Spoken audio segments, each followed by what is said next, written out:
Welcome to Unacademy platform.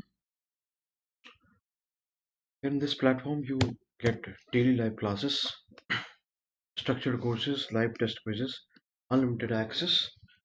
Okay, you can also download Unacademy Learning app, and there also you get structured classes are there, structured courses are there. Okay, you get daily live classes and many more things on the app. And this very app is available on both Google Play as well as Apple Play Store. This is about me, and this is my Telegram link. This is my Unacademy profile link.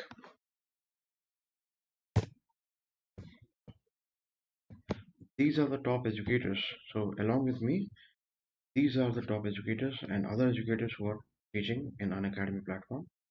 You can go and have access to those courses.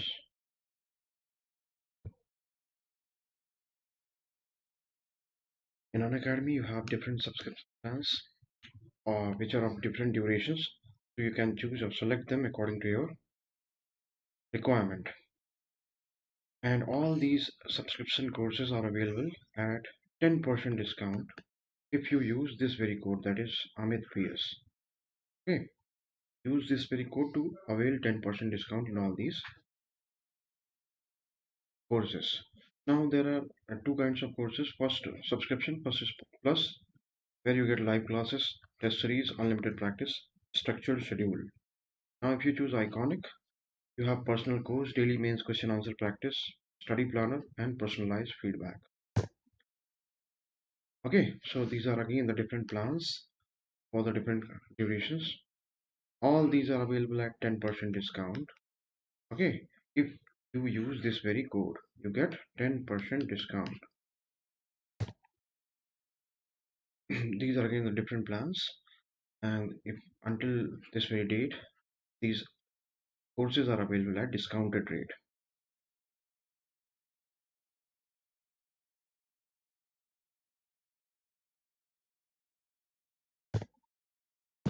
These are different optional subjects, okay, and which are available on the platform. I take political science and IR. Again, these are the different plans of different durations.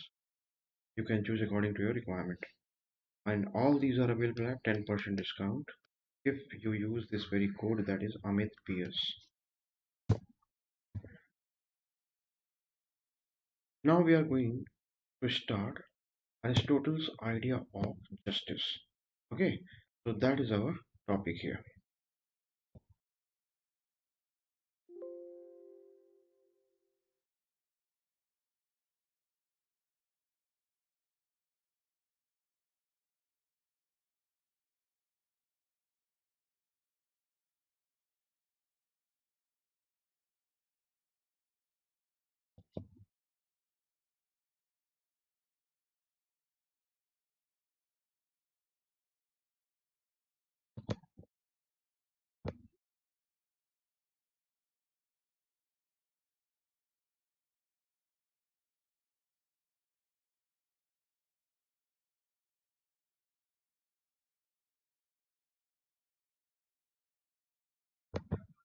Okay, so we have completed in Plato and we have seen what is the idea of justice according to Plato.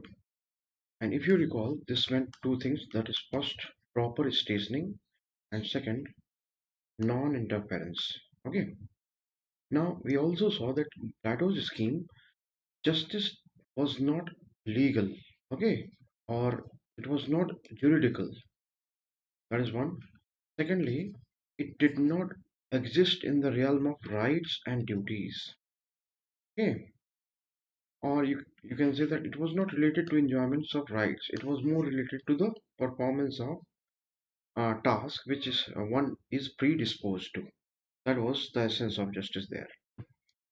Okay, now Aristotle is coming out with his own scheme of justice, and uh, you should keep in mind that this is going to be slightly complex. Okay, although my endeavor would be make it very easy for you, that will be my attempt, but I am just uh, giving you this perception that this may be complex. Okay, This is a complex idea. If you want to understand it fully, is a complex idea. It will require your full attention. So I just want you to pay full attention here in order to understand this theory of justice. So you already know Plato's theory of justice. Now see Aristotle's theory of justice. Okay, so we are starting. Aristotle, like his master Plato, believes that justice is the very essence of a state. Yes, that was the case with Plato. Okay, and if you recall, justice was the very objective of the establishment of ideal state. The foremost objective for establishing ideal state was achievement of justice. Okay, now that no polity can endure for a long time unless it is founded on the basis of right scheme of justice. See, this is correct.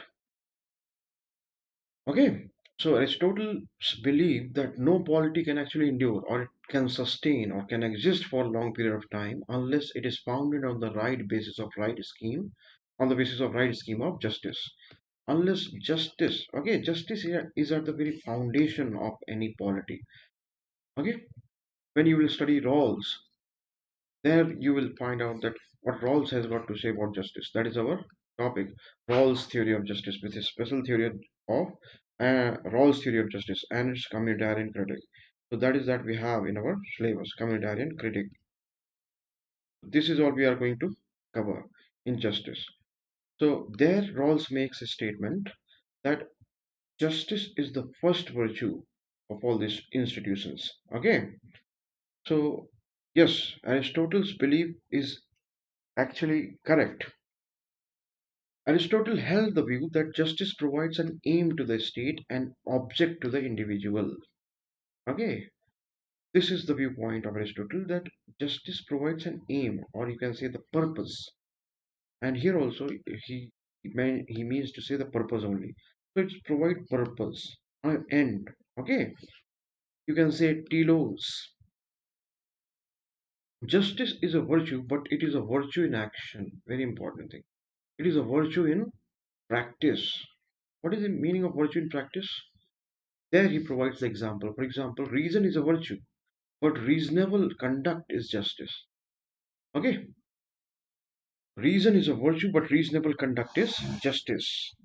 Now, justice saves the state from destruction and makes the state and political life healthy. Okay? Aristotle also believes that political life becomes healthy or state is saved from destruction if justice prevails. Okay?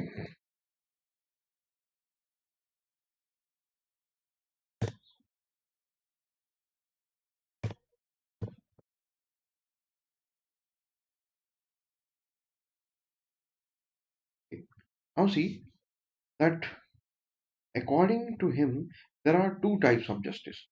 So just uh, understand it fully because this is going to be complex. Okay, there are two types of justice. First is general, and the second is particular. ठीक है, please ध्यान दे दें इसे क्योंकि यहाँ पास आप confuse हो जाएंगे अगर आप फॉलो नहीं कर रहे हैं उसको ढंग से. So general justice is what? It is complete goodness. General justice is complete goodness. And what is the meaning of complete goodness? Complete goodness means whole virtue or universal justice. Okay. Now, in case of individual, I'm talking about general justice.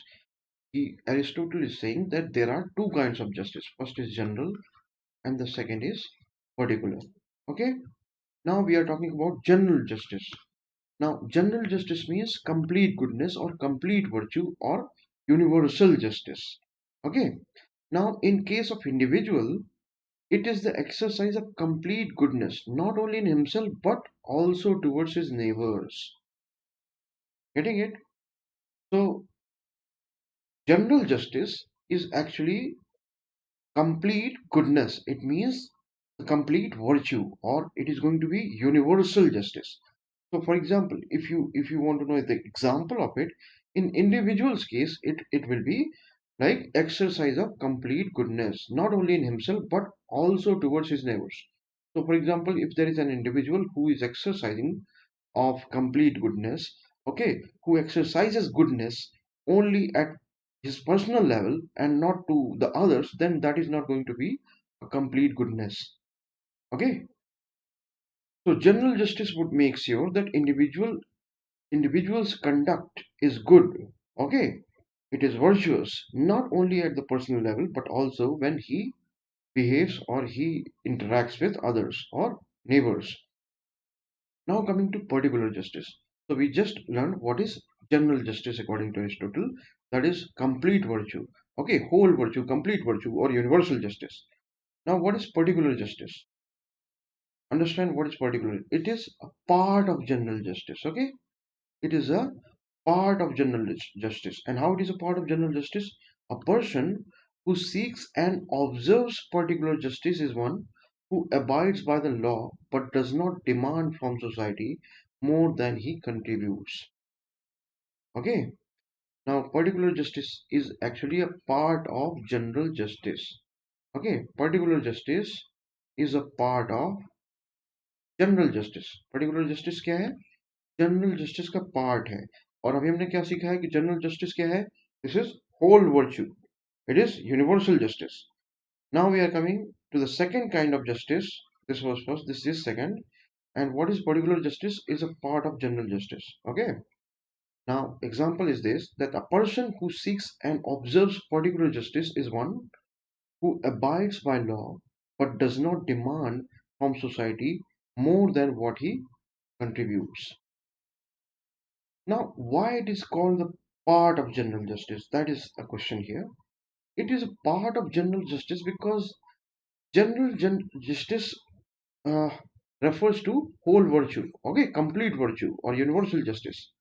Now, see the particular justice. A person who seeks and observes particular justice is one who abides by law.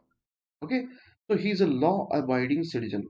That means what? He is actually exercising the whole virtue and does not demand from society more than what he contributes. So this, in a sense, is making this very particular case a particular making this very case a particular case. Okay, a particular instance of justice. Now, particular justice is of two kinds. So you have general justice first. Okay, second is particular justice. Now, particular justice again is of two kinds. The first is rectificatory, that is a corrective justice. This is actually the form of justice that you see especially in courts. So when someone gets punished or if someone is made to pay fine, that is a kind of corrective justice. Second is distributive justice. This we are going to see. Okay, the most important one here to understand is the distributive justice. Why I'm saying so? That all these rectificatory and all that justice is actually easy to understand. What is corrective justice? I told you just. Okay, it is a kind of justice that is offered by our code of law. Okay, so if someone commits or does not abide by law, then corrective action is taken and he is made to pay the fine for it. Okay, and similarly other kinds of corrective actions are taken. So sometimes it's fine, sometimes it's other kind of punishment. Okay, all that is what corrective justice. Getting it? Now the most important thing to understand here would be distributive justice. So distributive justice is actually related to the distribution of public offices. And why I'm saying it is important, because in Aristotle's scheme this is going to be designed, okay, in a very complex way. So he is coming out with a complex notion of distributive justice. It is very easy to understand. It is not actually complex, but it will require your full concentration. Okay. Now understand that for Aristotle, corrective justice takes no account of the position of the parties concerned. Okay. It secures equality between two by taking away the advantage of one and using it to the disadvantage of other. So for example, if there is a person A and another person is B, if A commits any crime, for example, A is stealing money from B or he steals money from B, the money goes to A. Now A has stolen money from B. Now the code of law will ensure, while delivering the corrective justice, that B has been at the disadvantageous position, okay, with respect to A. Now equality is going to be ensured. Now A is going to pay the fine or punishment. Okay, and or he's going to made that he's going to it will be ensured that he pays that money back to B. Okay, so that is the kind of example that you can use to understand this very argument. Okay, it gives justice to one who has been denied and inflicts punishment to one who has denied others their justice. So justice is being given to Mr. B because he was denied justice the time his money was stolen by A. Okay, and now punishment is being inflicted on A because A is the one who has denied the justice to B while stealing his money. Okay, why it was denial of justice for B? Because B has that money only by working hard for it. Now, if A is stealing that money, then that means A is actually committing injustice to B. Okay, or A is doing something through which justice for B is being denied. Okay, now the rectificatory justice or corrective justice will make sure that A is made to pay to B, and punishment is going to be inflicted on A. Simple to understand. Okay, now the thing that needs to be understood is distributive justice here. Okay, now understand what is distributive justice. Distributive justice mainly concerned with the just distribution of the political offices and honors. So it is about the distribution of offices and honors. Okay, so who is going to hold the post in important post in state? So this is going to deal with that. How the public offices should be distributed. Okay, what should be the criteria? Getting it?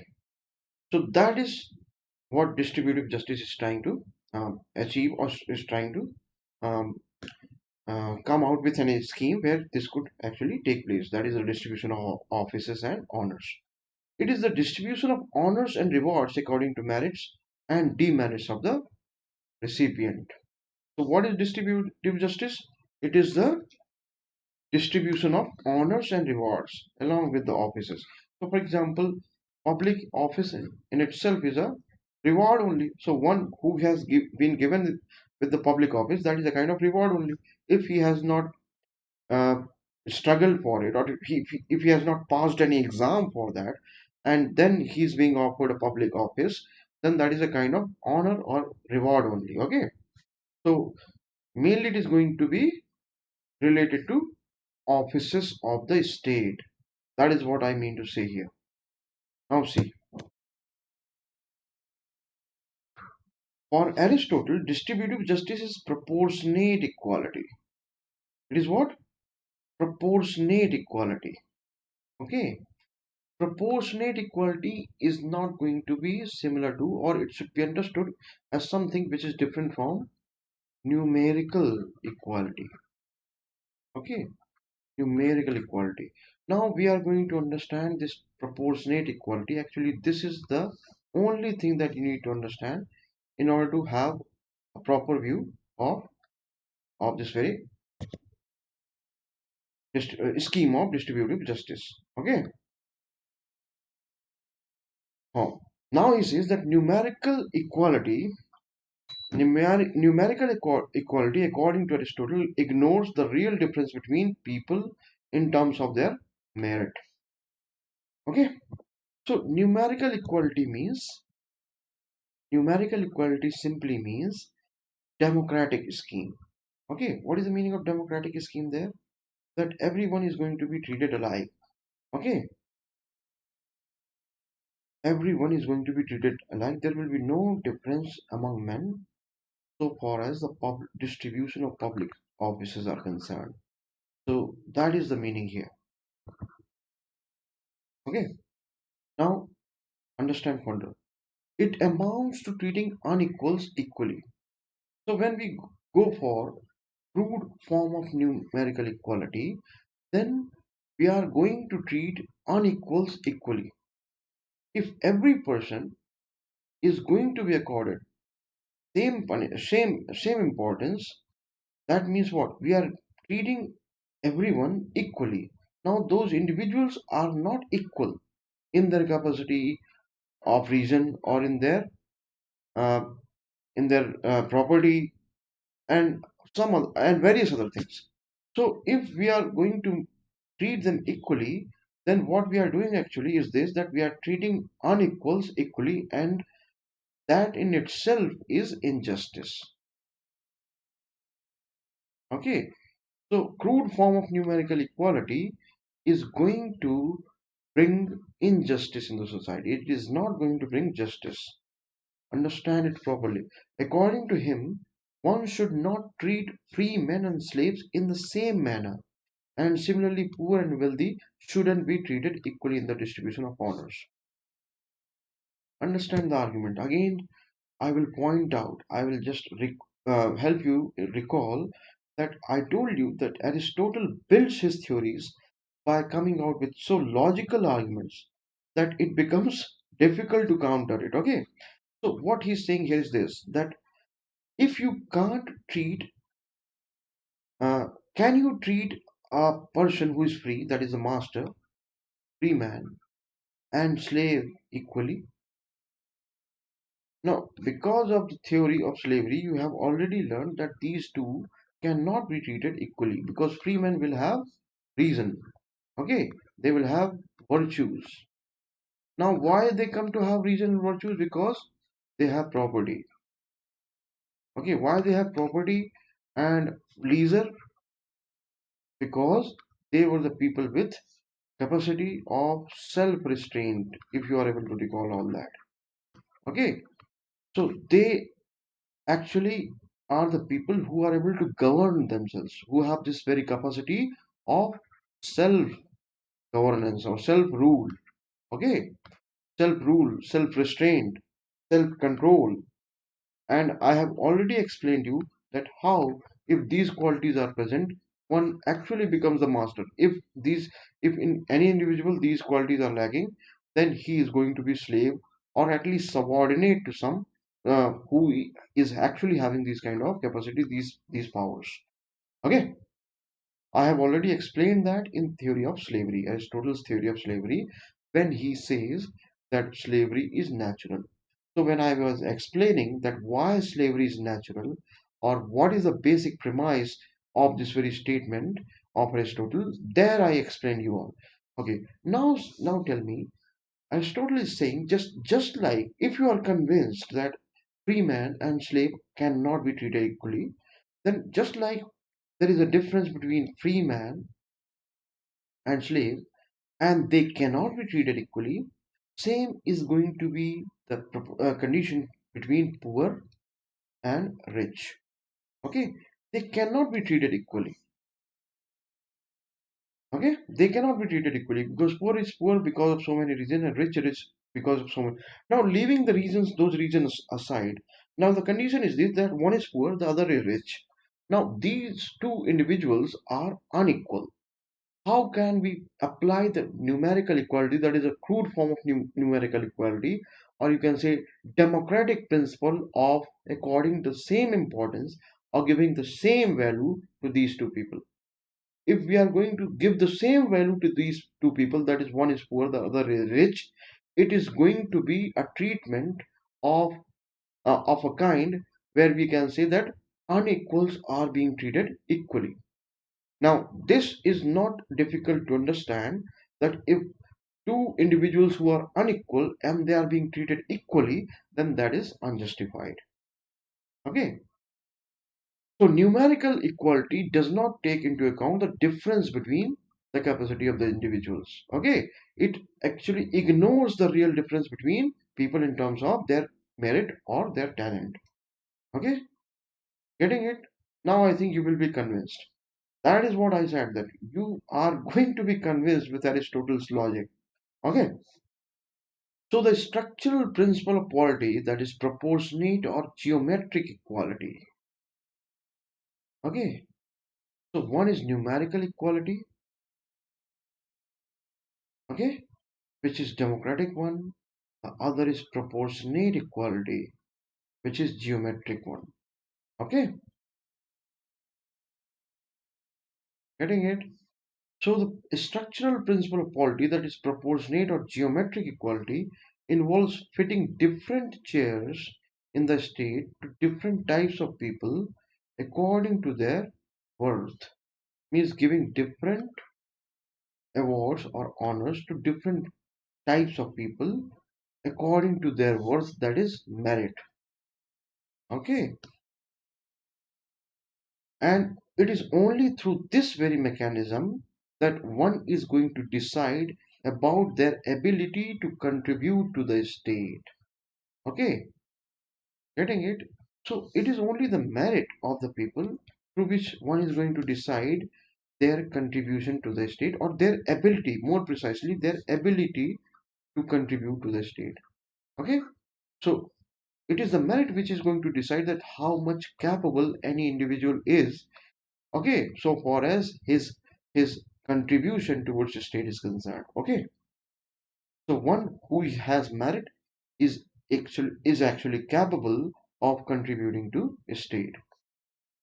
Those who are wealthy, now see, the argument is actually again related to the previous argument. Those who are wealthy have greatest virtue, or greater virtue, you can say. Okay, now those who are wealthy have greater virtue. Why? Because through wealth they are going to create, or they are going to contribute more to the state, and that becomes criteria in oligarchy. Okay, so if there is oligarchy, the criteria of merit will be what? Or criteria of the criteria of merit will be wealth.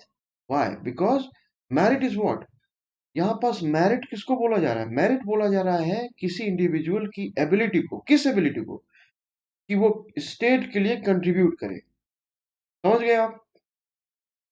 यहां तक आपको समझ में आया होगा कि Aristotle जब public offices के डिस्ट्रीब्यूशन की बात करता है, तो वहां पास वो जो प्रिमाइस क्रिएट करता है उस डिस्ट्रीब्यूशन के लिए, जो फाउंडेशन क्रिएट करता है, वो है मेरिट. अब ये मेरिट अलग अलग केस में अलग अलग होगी. तो ऑलिगैरिक, अब ये मेरिट का सिर्फ एक मतलब यहाँ पास है. मेरिट का मतलब क्या है? कि कोई इंडिविजुअल स्टेट के लिए कितना कंट्रीब्यूट कर पा रहा है. I am repeating in English that when Aristotle comes out with his scheme of justice through which public offices and honors are going to be distributed, then the premise that he has prepared or has come out with is the merit. Now, how merit is defined? Merit here is defined in terms of any individual's ability to contribute to the state. Now, this very ability to contribute to the state, which is being called merit, is going to be different in different areas, in different political structures. Now, if there is an oligarchy, then the merit, that is the ability to contribute to the state, is going to be wealth, because more wealthy the person, more is his ability to contribute to the state. Okay, so that is why he is going to be more meritorious. Okay, you can say. So the wealthy people can contribute more. So inequality or non-numerical equality should be built into the system of distribution of office. Okay. Now, if we apply numerical equality alone, then what will happen? Democratic principle will be followed. Not only that, I'm saying only the democratic principle would be followed if we go with numerical equality. Okay. But if that kind of system is adopted, that means what? We are going to ignore those who are wealthy, and that is why they are going to contribute more to the state. So that will be injustice, because those people who are wealthy are more meritorious because of their greater ability to contribute to the society. Okay, that is why it is being said that when non-numerical equality is applied, or inequality or non-numerical equality is applied, then it is going to be made sure that the merit is being rewarded. Okay, so that is why Aristotle is saying that non-numerical equality, that is inequality, should be built into the system of distribution of office. Okay, it should be built into the system of distribution of office.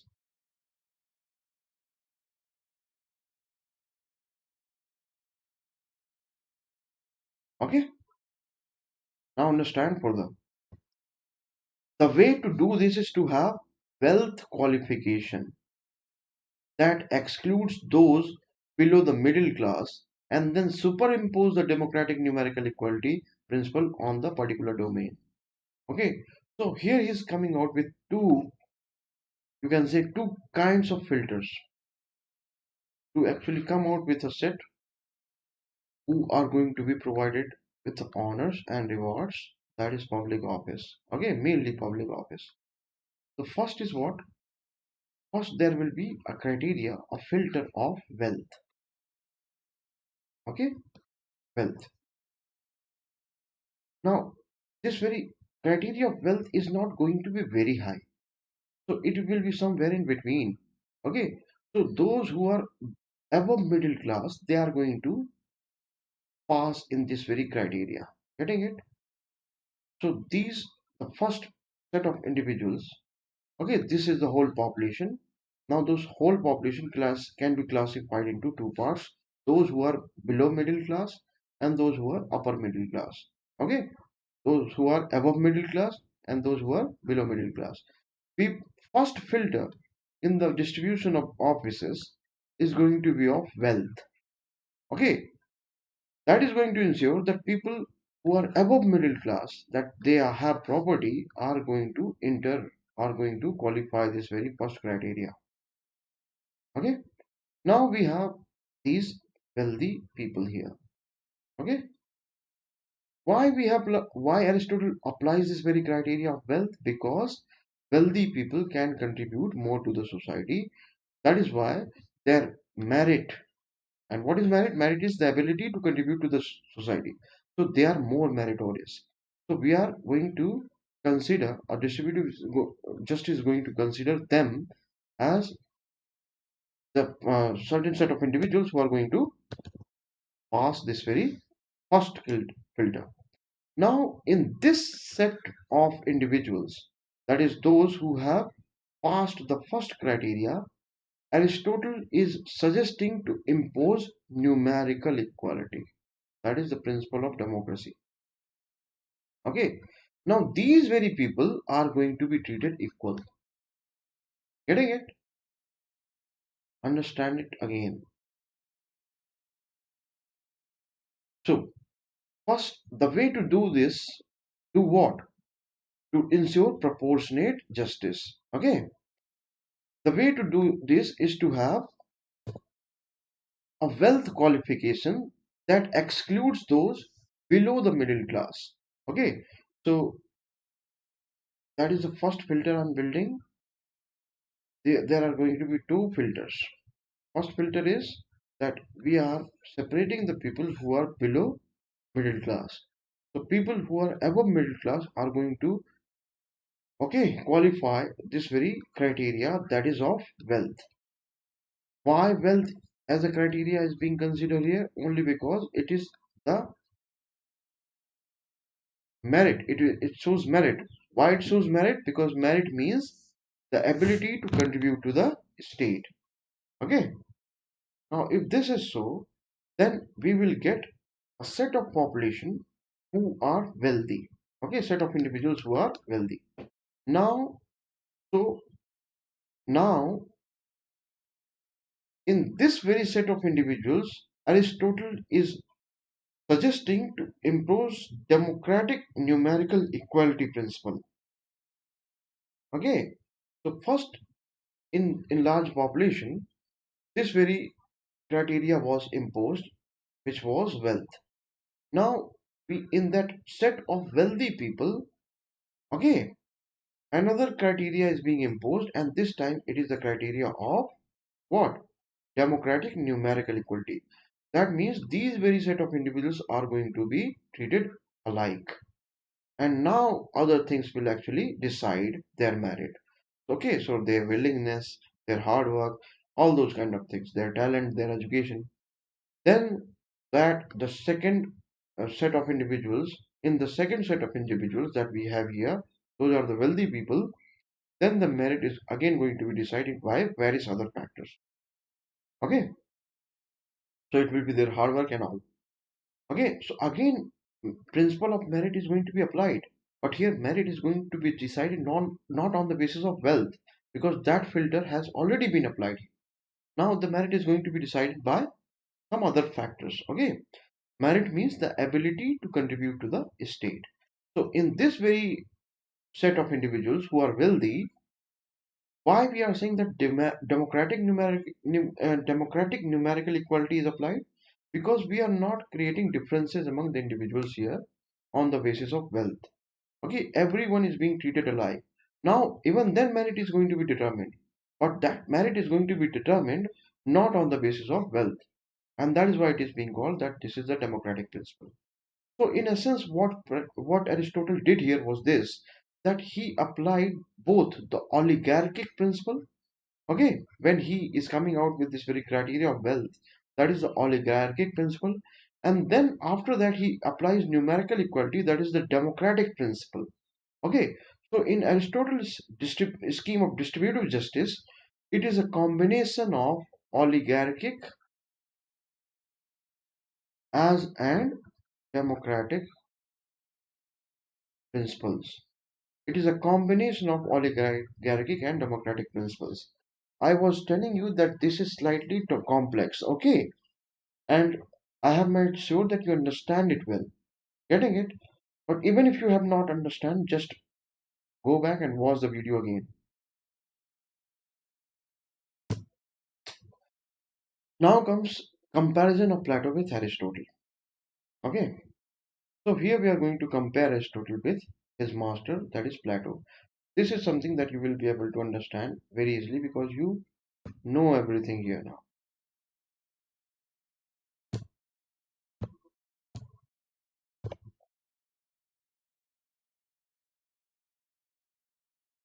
Understand that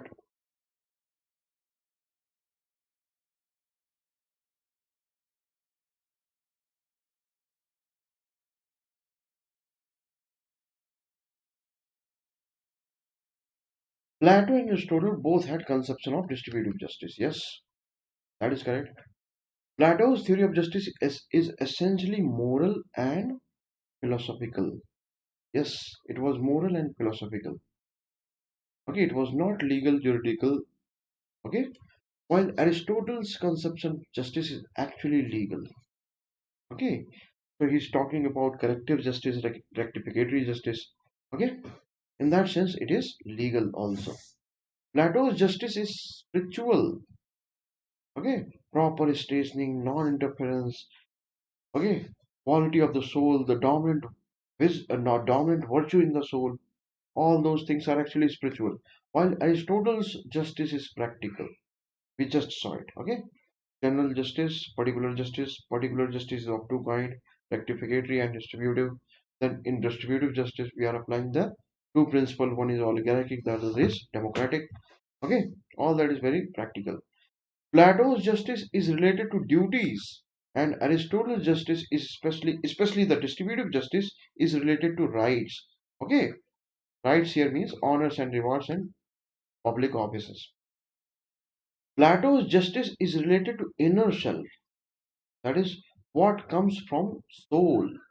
Aristotle's justice is related to man's interaction with his external environment. Okay, getting it?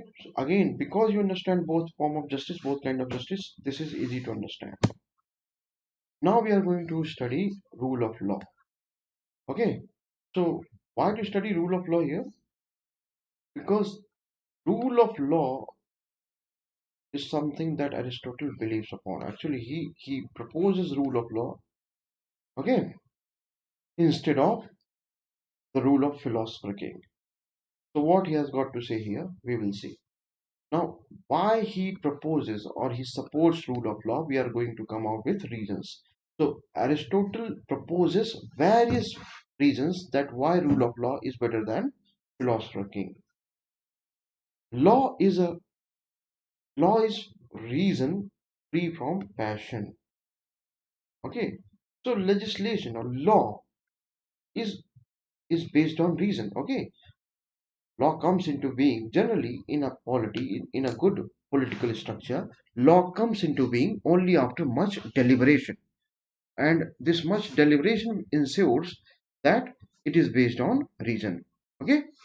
Now, it is a reason which is without passion, which is free from passion. Okay. Because much deliberation has gone into the making of that particular law. Aristotle considers law to be the final authority. Okay, according to Aristotle, law is the final authority. Okay, and who was the final authority in ideal state? It was philosopher king because he enjoyed or he had absolute power. The context of Aristotle's theory of criticism of institution of philosopher king. Okay, यहाँ पास इस context को देखिए. According to Aristotle, law is less arbitrary and more fair. Okay, law is less arbitrary and more fair. There are of uh, greater chances of arbitrariness if any individual is exercising the ultimate authority or ultimate power or absolute power. Law is also more fair according to Aristotle. Okay, then Aristotle says that law is impersonal. Yes, it is impersonal, which means it isn't influenced by the personal feeling or influences. Okay, so what he's actually trying to say here is this, that he's trying to show his detest his he's trying to show his detest towards Plato's scheme where he is putting a lot of trust on any individual. Okay, in our case it is philosopher king. Now Plato, Aristotle is not ready to give that kind of importance, that kind of trust. He's not ready to forward that kind of trust to any individual, whatever be the kind of education, whatever be the physical or practical training he has undergone. He is not going to give that kind of trust. He is not going to forward that kind of trust to an individual because he firmly believes that individual can become a slave of passion. But that is not the case with law. Okay, so for Aristotle, law is any time better than any individual, whatever be the level of knowledge or wisdom of that very individual. And he is going to counter that very argument of knowledge and wisdom also. Okay, so according to him, law and reason are same. Okay, law and reason are same. Both act as guide for the right course of action. And he says law is the outward manifestation of reason. What is the meaning of this? Okay, reason is something that resides in mind, or it is something which is the quality of the mind, and law is the product of the mind. Okay, reason is the quality of the mind. Law, reason is the attribute of the mind. Law is the product of the mind. In that sense, it is the outward manifestation of reason. Now see here. Aristotle opposed the institution of philosopher king and asserted that collective wisdom. Here he is pointing out why even the whatever be the level of wisdom of knowledge of individual who is going to become philosopher king, he is going to counter that, even that wisdom and knowledge also. So what Aristotle has got to say about it, please pay attention. Aristotle opposed the institution of philosopher king and asserted that collective wisdom of people was superior to that of wisest ruler. Okay. Now agreed that after 35 years of theoretical education and then 15 years of practical experience, an individual may emerge with outstanding level of wisdom and knowledge. But Aristotle says that collective wisdom of society, collective wisdom of individual, of peoples, okay, collective wisdom of people in a state is any time superior to that of the wisest ruler, okay, even the philosopher king. Getting it?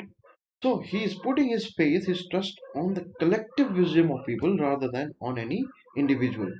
Okay.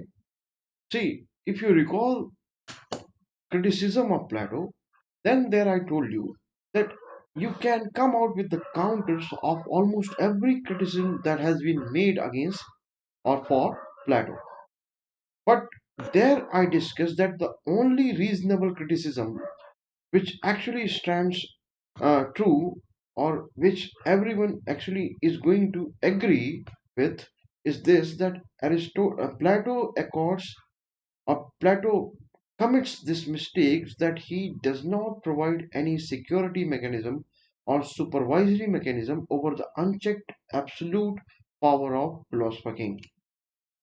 Okay, now why he did that, we have discussed that he says that it is foolish to restrict, okay, the practitioner of the specialist of practitioners of medicine by the book of medicine.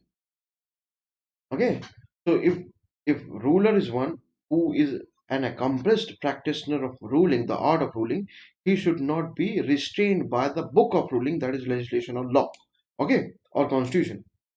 But Aristotle is not ready to forward trust even to the wisest ruler. He thinks that even the wisest ruler can become the slave of the passion. Okay, sometimes it may happen that even the wisest ruler, even the philosopher king, because he is a human being, can be driven by passions. But this is not going to happen if law is the ultimate authority. If there is rule of law, okay, law represents the wisdom of the ages, and it would not be the wise to replace collective wisdom by wisdom of one person. Getting it? Hence, Aristotle advocated for the rule of law rather than wisest and the best.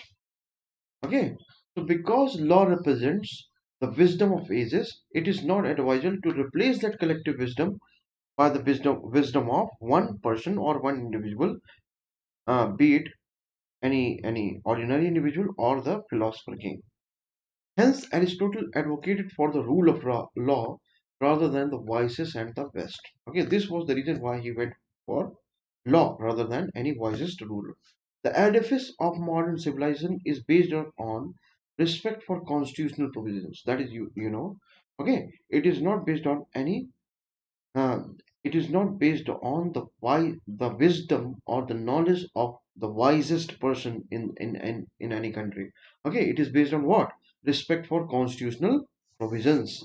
Okay, and well defined laws. And I'm sorry, the origin of both lies with Aristotle. First is first is what? Respect for constitutional provisions, and second is well defined laws. So it is constitution and statutes or laws. These are the two foundations of the modern civilization, or the edifice of modern civilization. And the root or the origin of these two actually lie with Aristotle. It is Aristotle who is coming out with this proposition that it is the constitution or the constitutional provisions and the laws which should be the base, okay, of civilization, base of the polity or state, and not any individual. In this sense, being a less ambitious but more practical analyst, he is less ambitious because he is not saying that he is going to offer you the ideal state, but he is more practical because he is concerned, or he is very much aware that what is practically possible. Okay, in any case, what is practically possible? The practically possible thing is this, or if there is anything which is practically possible and good also, that can be achieved by the application, or that can be achieved only when rule of law is there. Okay, only when law is the ultimate authority. Okay, Aristotle's prescription have been more lasting than the provocative and radical ideas of Plato. This is evident because now we are actually agreeing to Aristotle's proposition when we make constitution and laws the very basis of our polity. Okay, so what is the basis of Indian polity today? It is the constitution and laws. Now we are going to see Aristotle's classification of the constitutions. Okay, so as you know, by the time that he studied 158 constitution, and he actually carried out the comparative study of it. Okay, now see, Plato classified the government on the basis of law abiding states and lawless states in statesman, And then only I told you that this actually is going to influence Aristotle, and by that very classification Aristotle is actually influenced. Okay, he's inspired by this very classification. This became the source of inspiration for Aristotle. Aristotle, being the disciple of Plato, is inspired by this very classification that is to be found in Plato's Statesman. Okay, this is the work of Plato, just like Republic. And Aristotle classified the states by his study of 158 constitutions. The criteria of classification adopted by him was general welfare and number of rulers. Okay, so number of rulers can be one, few, many. Okay, general welfare means again there can be lawlessness or there can be law and order. So a similar thing was there in Plato. Now we are going to see that in Aristotle. Aristotle describes about the cycle of classification where monarchy degenerates into tyranny. So what is monarchy? Rule of one. But here everything is being governed by law. Okay, law is not superior to the monarch here. What I mean to say is that law and order is maintained in monarchy. Although this is a rule of one, a rule by one, but law and order is present in monarchy. Its degenerated form is tyranny. So the degenerated form of monarchy is tyranny, where again one person rules, but there is lawlessness in tyranny. Okay, which is replaced by aristocracy. So now another good thing happens. Aristocracy is what? Rule of few, where again law and order is actually maintained. So aristocracy is the rule of few, where law and order is maintained. But again, this aristocracy is going to get perverted, gets perverted into oligarchy. So what is oligarchy again? It is the rule of few, just like aristocracy. But in aristocracy, law and order is maintained well. But in oligarchy, there is lawlessness. Now this very oligarchy is going to be replaced by polity. Okay, and what is polity? Polity is to be seen with democracy. Okay, so both in Aristotle's classification are the system of government which are ruled by many. Okay, so many people are there to rule in a democracy, and polity is also a system where many people actually rule. But again, the same kind of difference is to be found here also when he says that polity is the structure or the political structure which is ruled by many, but law and order prevails in polity. Getting it? And it might be confusing to you, or it might be new to you if you're new to political science, that democracy is, in Aristotle's classification, is not a good thing. Okay, so what we mean by democracy here today as some political organization or a structure which is very virtuous, okay, is something which is being conveyed by the term polity in Aristotle's scheme. Okay, so you should not get confused between democracy, that the term that is being used by Aristotle, and democracy as we understand it in our present time. Okay, so what we know as democracy is actually the polity in Aristotle's scheme. Okay, what we understand by democracy at present time, it is the rule of many, and not actually the rule of many. It is the rule of actually people. The ability, the mandate to rule emanates from public. It is also polity is also defined in other sense. For example, while comparing or drawing a comparison between democracy and polity, it is said that democracy is rule of many, and polity is also a rule of many, but not too many. Okay, so this is also the uh, thing. This is also the comparison which is being drawn, which has been drawn between polity and democracy. Now again, see, modern scholars have criticized Aristotle's classification of state by claiming that above classification is the classification of government and not a state. The scholars have made, in this very instance, I would like to tell you that various scholars have made this very criticism that Aristotle, like other Greek thinkers, is confusing state with the government. Okay, getting it? So here, the modern scholars are actually criticizing Plato for the same thing, that Aristotle's classification of state is not actually the classification of state, is the classification of government, and Scholars further say that, like other Greek political thinkers, Aristotle is also confused between government and state. Now, as a political science student, you should actually know the difference between state and government. Okay, in the first video itself, when I was discussing the syllabus and the importance of PSIR optional, I told you that government is one organ of a state. State as an idea exists in abstract form. Government is very much present in a physical form. Okay, so government along with military, police, judiciary, and all that is are the organs of a state. Okay, they are the organs of a state. Aristotle, like any other Greek, see here also it is being mentioned that Aristotle, like any other Greek philosopher, is confused between the government and the state. Government is just one organ of the state. Okay, it is just one organ of the state. Others being judiciary, legislature. Okay, and all that. It is one part among many other parts of the state. Government is what? It is just one part of the many other part of the state. Other parts being legislature, judiciary, and all that. Whatever government does, it does on the behalf of a state. So how to make a difference between government and state? That government is just an organ of a state, others being legislature, judiciary, police, military, etc. And whatever government does, that is for example Indian government, so whatever it is doing actually on the behalf of the state. Okay, now polity, Aristotle's best practicable state. Now see what it is. Okay, again say it is not democracy, it is polity. Aristotle agrees with Plato's proposition that wisdom and virtue have the absolute claim to rule and power. So wisdom, those who have wisdom and virtue, they have an absolute claim to rule and to wield power.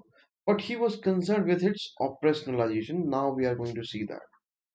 And here he made a departure from the theory of ideal state to the best practicable state. Okay. Uh, Plato emphasized over the importance of what? Importance of wisdom and I'm sorry, wisdom and virtue. Aristotle is also according the same kind of importance to wisdom and virtue, but when he is operationalizing that kind of importance or that kind of importance that he accords to wisdom and virtue, he is being practical, very much practical. Okay, according to him, according to Plato, polity, which combines the oligarchic and democratic characteristic, was the best form of government. So polity, as I told you, is actually a better version of democracy. Okay, a slightly different from democracy, where I told you that democracy is the rule of many, while polity is not the rule of many, but is also the rule of many, but not too many. Okay, in democracy, it is likely to be the rule of too many. Now, if it is the rule of many but not too many, then it is understandable that it is going to involve what? Aristocratic elements. Okay. So here he made a departure from the theory of ideal state to the best practical state. According to him, polity, which combines oligarchic and democratic characteristics, was the best form of government. Okay, it is also the best way to prevent the revolution and violent changes. Okay, Aristotle considers presence of wealthy class and relatively clothed class to be inevitable. This is something that have been discussed in earlier videos. Okay, now see further. But from the viewpoint of political stability, it was necessary to enlarge a group that was neither rich nor poor, that is middle class. Okay, so class is going to provide what? Stability. Okay, political stability. Okay, now rich enjoy benefits and privileges but are unwilling to practice discipline. Okay, the poor, because of their deprivation, lack spirit and enthusiasm for the state. apparatus and its functioning. So what is the problem with the rich is that they enjoy the benefits and are unwilling to practice discipline. This is the problem with rich. Now, what is the problem with poor? The problem of poor is the deprivation or the lack of spirit and enthusiasm for the state apparatus and its functioning. Now, rich cannot be trusted for the stability because they are unwilling to make or to practice discipline. Poor cannot be trusted for this kind of thing because they lack the spirit and enthusiasm for the state apparatus and its functioning. Therefore, middle class constitutes the mean in the social structure, not only balancing the early oligarchic and democratic elements, but also mixing them in right proportion so as to ensure stability. Okay, so this I think is has become very simple to understand now. So these are the questions that you practice, and this was actually all about Aristotle. Okay, his different theories. I I'm sure that if you have paid full attention, then you must have understood or comprehended. You must have understood every single theory that I have taught in Aristotle. Thank you.